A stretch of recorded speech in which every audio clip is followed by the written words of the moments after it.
Hey guys, Tommy here, and oh god, oh no, not again.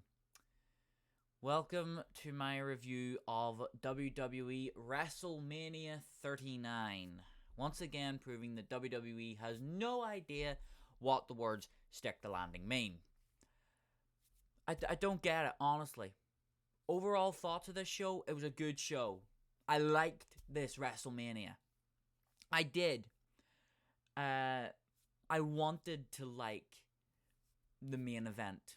I wanted to see the logic behind it, but there was no logic behind it. WWE seems to have this thing of, well, that's predictable, so we can't do that.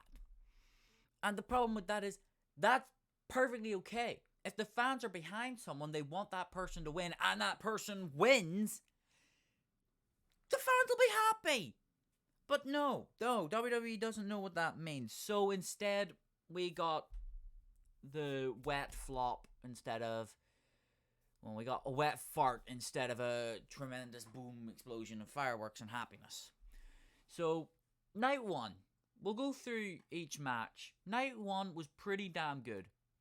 It started off with Austin Theory and John Cena.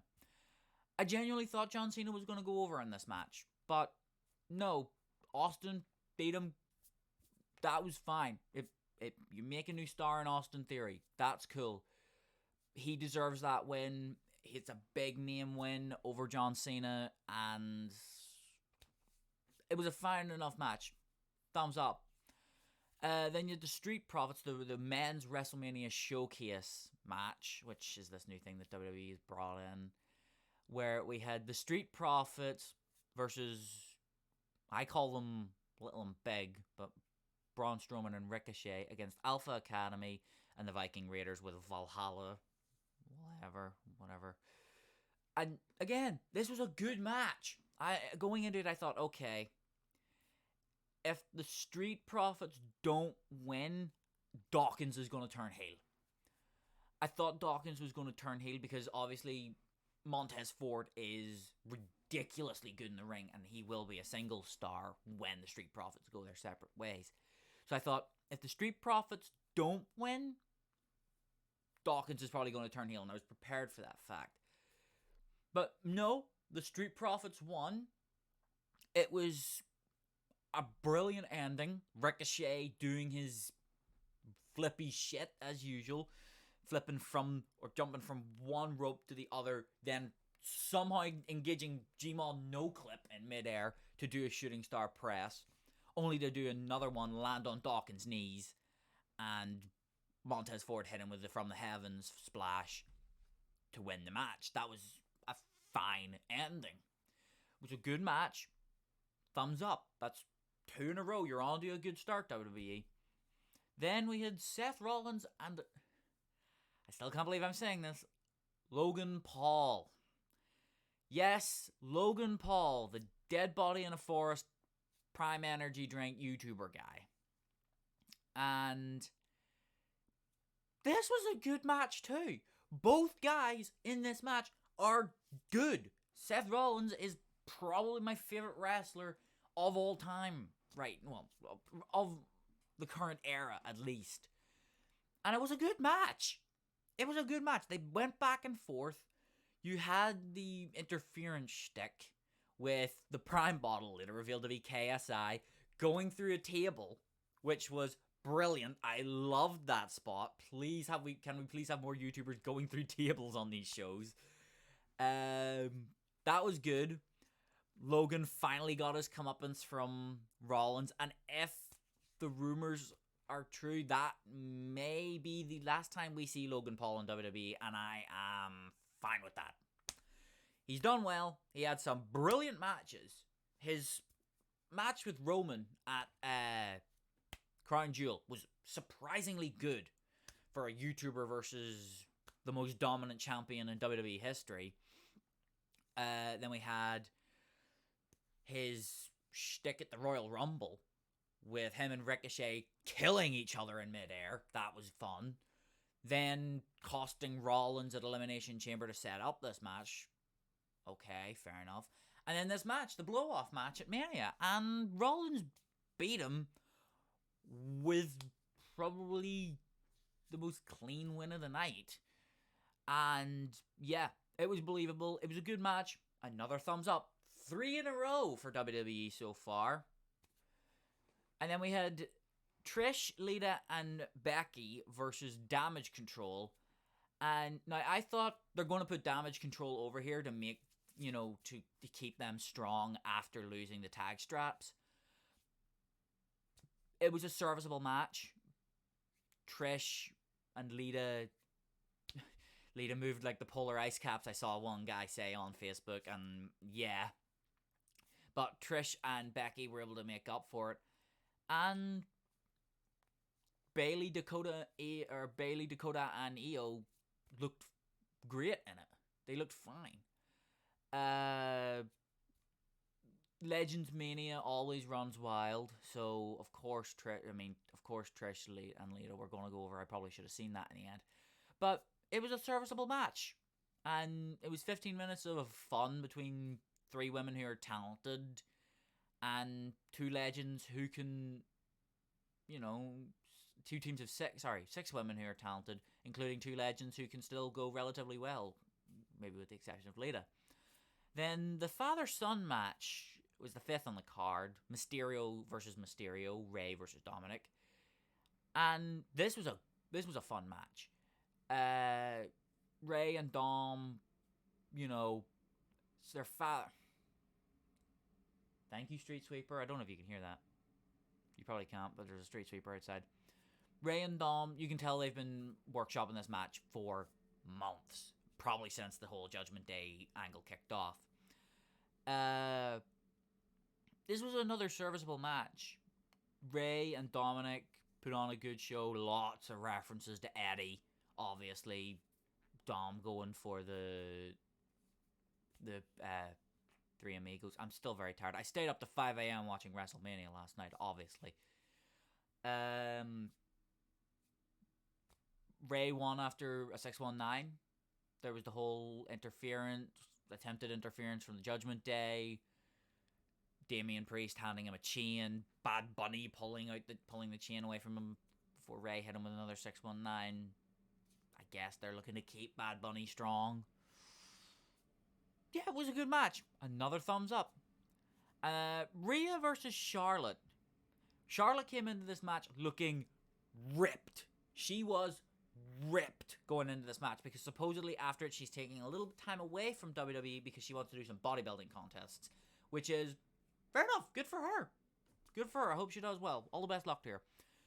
Rhea came in absolutely like a house on fire, and I can't actually remember a lot of what happened in this match. It was yesterday. It was last night, and I was super tired.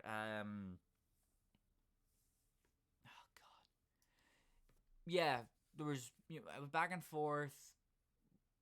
Riptide into the DDT counter, and eventually a Riptide off the top turnbuckle. I think it was off the top. It was either top or second rope turnbuckle, and won the championship.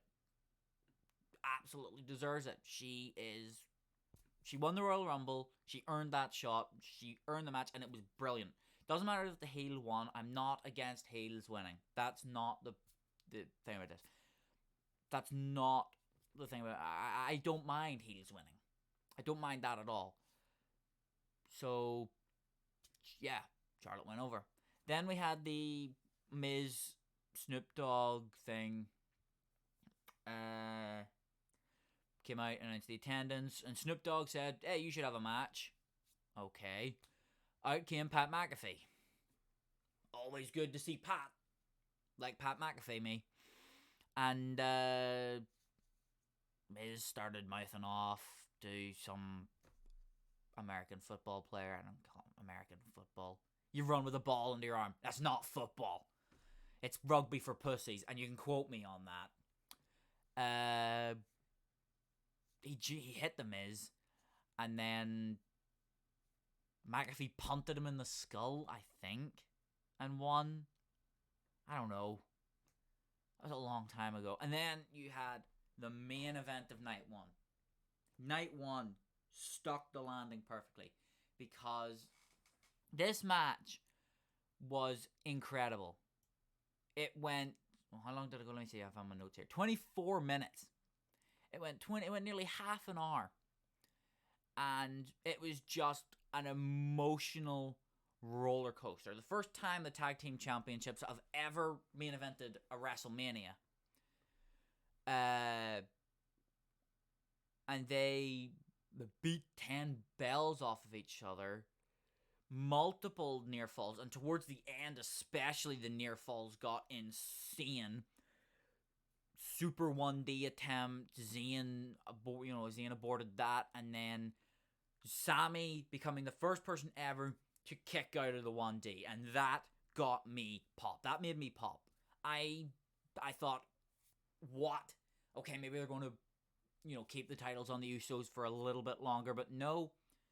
Sami and Kevin turned it around. Sami hit three haluva kicks, 3 of the fuckers, on Jay, and pinned him clean as a whistle after Owen stunner Jay, or stunner Jimmy. It was a great main event. Thumbs up again. Pretty much every match on the first night of WrestleMania gets a thumbs up. If WrestleMania Night 1 was by itself and not tied in with Night 2, I would potentially put this match within the top 5, or this Mania within the top 5 match, or top 5 of all time, in my opinion. Oh, excuse me. Then we move on to Night 2, and the wet fart following the colossal explosion. I'm sorry for that imagery. We open the match with Brock and Omos, which was, I thought, a pretty good, giant versus giant match. Omos ragdolled Lesnar for the first half of it. That was cool. At one point I thought he was going to powerbomb Brock, which would have been awesome. Please, can we have more people ragdolling Brock? Brock managed, work through the pain, kicked out of the choke slam, and then went for an F5, and Omos had him in a bear hug for the last 5 minutes, so his back gave out, obviously. Delivered a couple more German suplex, then managed to finally get him up for the F5, in an F5 that, according to Corey Graves, widened the San Andreas fault, which is not how that works, but it was a good match. Another thumbs up. Night 2 off to a good start. Then we start to get to a little bit of the bad stuff when the women's WrestleMania showcase match, which was Ronda Rousey and Shayna Baszler versus Natalya and Shotzi, Chelsea Green and Sonya Deville versus Liv Morgan and Raquel Rodriguez. Some serious amount of talent in that match, with people like Natalya, Liv, Sonya, Raquel. But, and it was a really good match. You had some really good spots. I especially like the one of Shotzi jumping, or Natalya holding the ropes open, and Shotzi jumping through her legs onto the women on the outside. That was good. Raquel powerbombing Liv over the top rope onto everyone. That was good. And then, out of nowhere, I didn't even see it happen, Ronda got the tag and came in and immediately locked Shotzi in an armbar and win. I mean, I'm not opposed to Ronda and Shayna winning, because they are the alpha women of WWE at the moment. And that's not a bad thing. It's not a bad thing to have someone just come in and win the match immediately, but they hadn't been in the match at all up until that point. They literally did not participate in anything in the actual match until that point, and they just win. So, a little bit of a downer there. And then it picked right back up with the Intercontinental Championship match, which is such a good match. If you go and watch anything on this night, go and watch the IC title match, because it is brilliant. Gunther as the champion defending in a triple threat match against Drew McIntyre and Sheamus. So you have a Scotsman, an Irishman, and an Austrian. It's a good combination. And so this is for SmackDown's IC title. Gunther came out with his two cronies, Bartel and Marcel. I think that's their names. And they beat the living piss out of each other for about 15 minutes. Yes, but about 15 minutes, they beat the shit out of each other. Sheamus hit McIntyre with 28 beats of the baldron. 28 of his big punches to the chest. And by the end of this match, all three of the guys looked like their chests were made of hamburger meat. Because they had been literally chopping. There was more chops in this match than a butcher shop.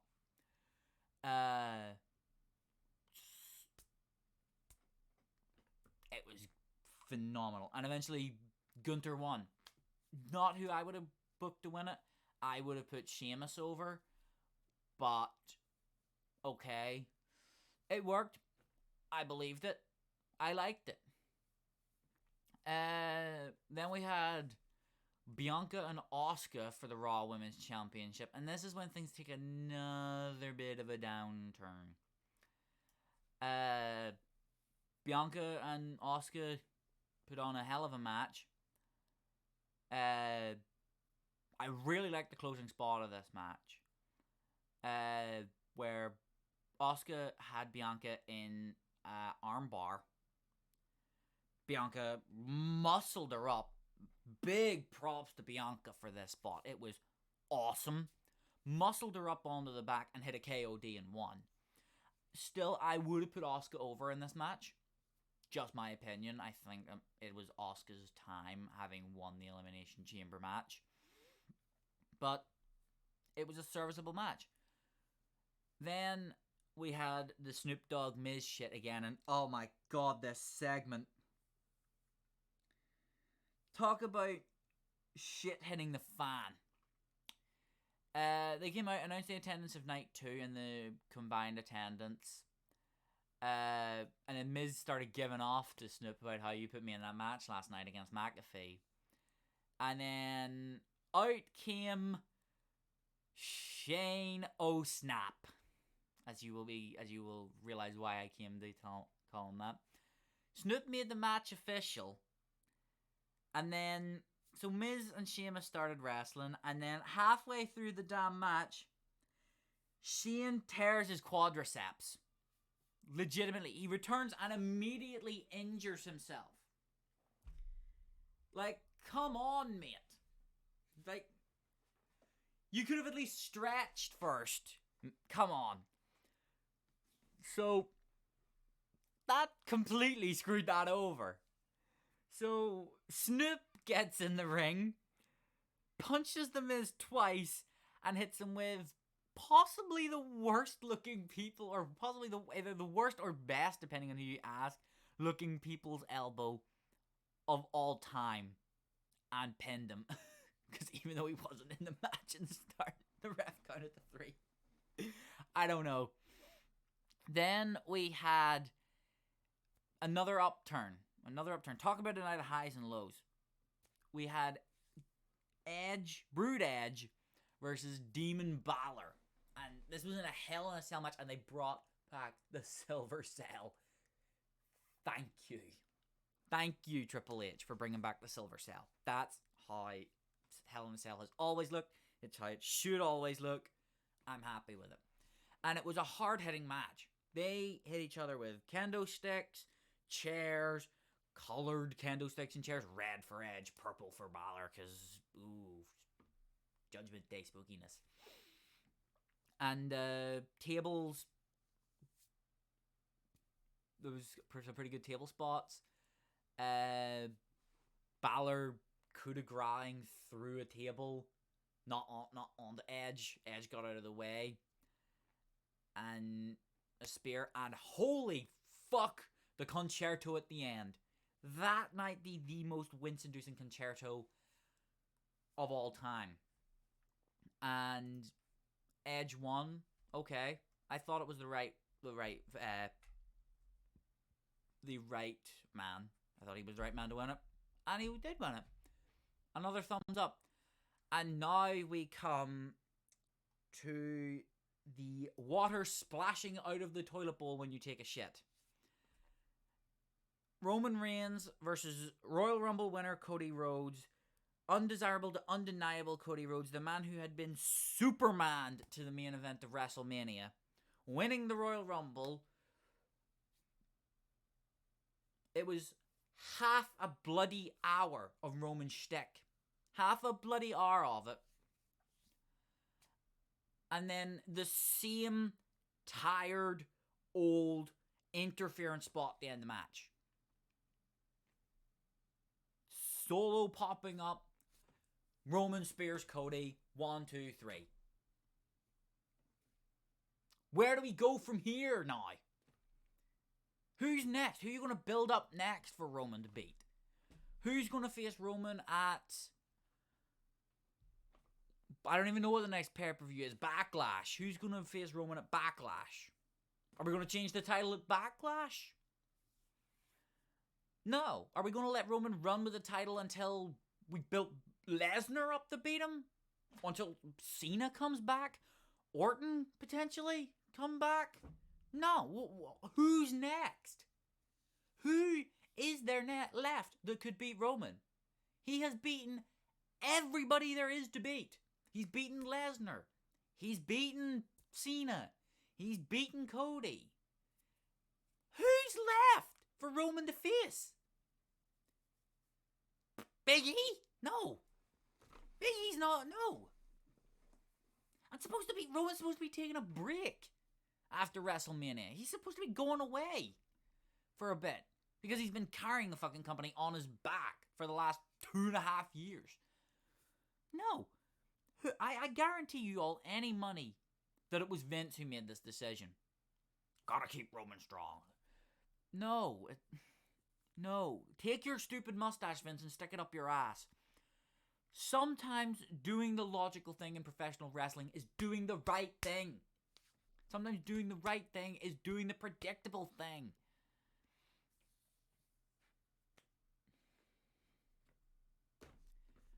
And they just didn't.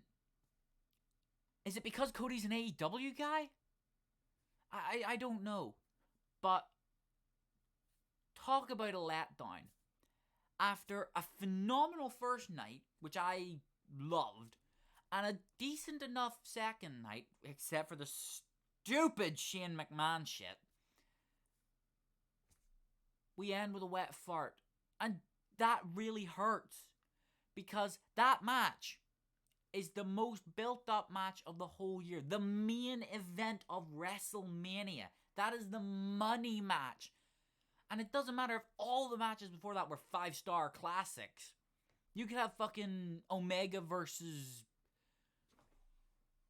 Okada 10 times in the run up to that match. But if the main event sucks, that hurts the whole show. That hurts the whole thing. And that hurts everything. And they did that again. They did it before with Roman and Triple H at WrestleMania 32. The main event was terrible at 32. 33 or 31. The main event was bonkers good because Roman was this new guy who had just come up.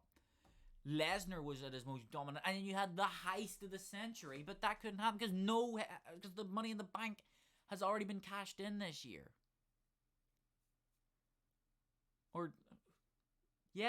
Money in the Bank has already been cashed in, and it was bad, man. But anyway, no golden parachute, no big return. Dean Ambrose didn't come out and DDT fucking Roman. Tony Khan didn't show up. None of that stuff. There was no golden parachute. There was just... Oh, there's Solo. Distraction spot. Spear. 1, 2, 3. Business as usual in WWE. Where do we go from here? Is the question.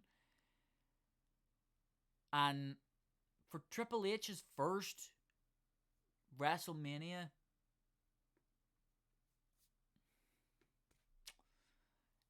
I want to say it was good. I really want to say that this match was good, but I can't. Or I really want to say that this show was good, but I can't after that letdown of a main event.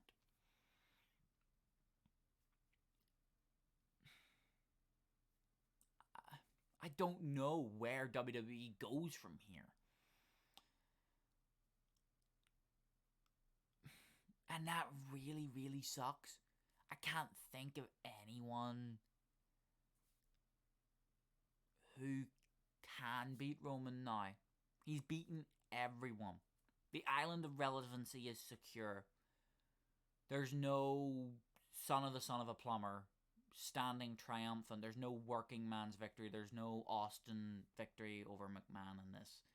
This is just Roman wins lol. He's the new John Cena. And having a heel champion for this long hurts the business. And WWE is right on the cusp of a sale. From what we've heard, it could be today, Monday, that the sale is announced. And you need to show your new owners that you can put on a hell of a show and send all the fans home happy. And you send the fans home grumbling and moaning, cursing the fact that they paid to see this fucking 35-minute shit show of a match.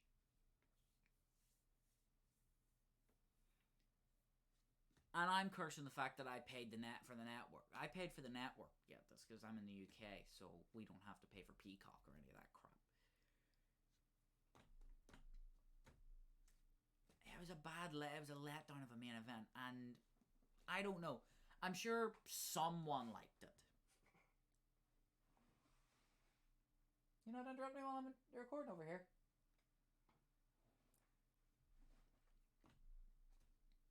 I'm sure someone liked it, that one person being Vincent Kennedy McMahon, but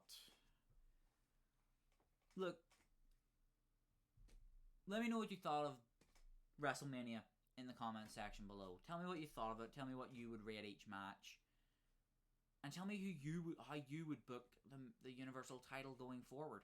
Because all these insider reports saying that they're splitting the titles back up after Mania. They're changing the design. All of these leaked designs of what Cody's title could look like. And then on the night, maybe, they change the finish of the match. It was a letdown of a show, or it was a letdown of a main event on a brilliant show, and that really disappoints me, because I want to like this WrestleMania. I want to say it was a top 10 Mania, but I just can't because of how bad the main event was, and that's a problem that WWE has faced for a long time. Go all the way back. We're at WrestleMania 39 now. You go all the way back to 25.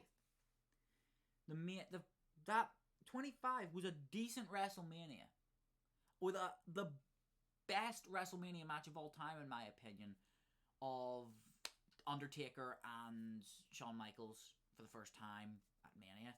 That was bonkers good, and then they followed it up with a wet fart WWE Championship match between Triple H and Randy Orton.